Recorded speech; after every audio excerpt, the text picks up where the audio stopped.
Before Grandma passed, she left the family a magic brush. Whatever you drew came to life.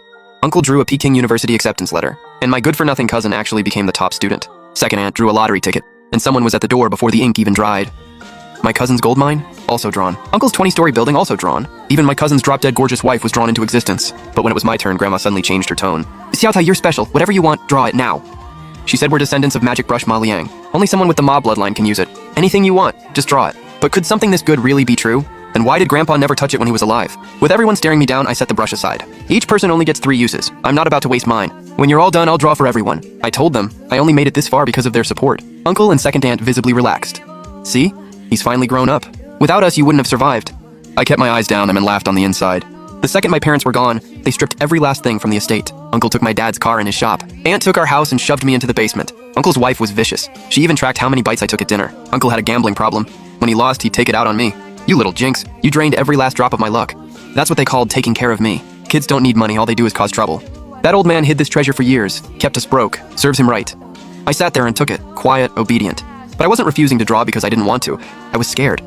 I'd seen firsthand what that brush was truly capable of. Grandpa used it once. 10 years ago, New Year's Eve, Uncle was driving the whole family back to the village. My cousin started demanding money for a game. You're not giving it? Then nobody's making it home tonight.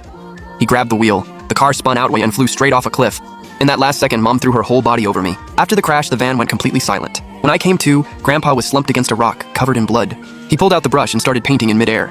Through the snow and fog, a massive hand appeared out of nowhere and lifted the van. Everyone survived except my parents. They'd shielded me. Glass had pierced their lungs. They could have been saved. But Uncle and second aunt just pointed fingers at each other. What if it keeps costing money? What if there's no end to it? Write me an IOU first, then I'll pay. I was 8 years old. I didn't even know what an IOU was. That badly hurt? Even if they survive, they'll be vegetables. Just a burden on the whole family. For a long time, I thought that giant hand was just a hallucination.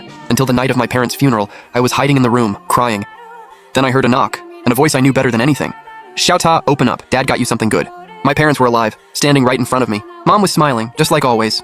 Silly, Mom's back. Why aren't you happy? It felt like a dream, and they had zero memory of the crash. Then Grandpa came rushing in, face white as a sheet, tears streaming down. Take your parents and go, as far as you can, never come back. I'm sorry, I raised 2 heartless, selfish people, I'm sorry. I gave everything so you wouldn't grow up alone. Don't let anyone see them.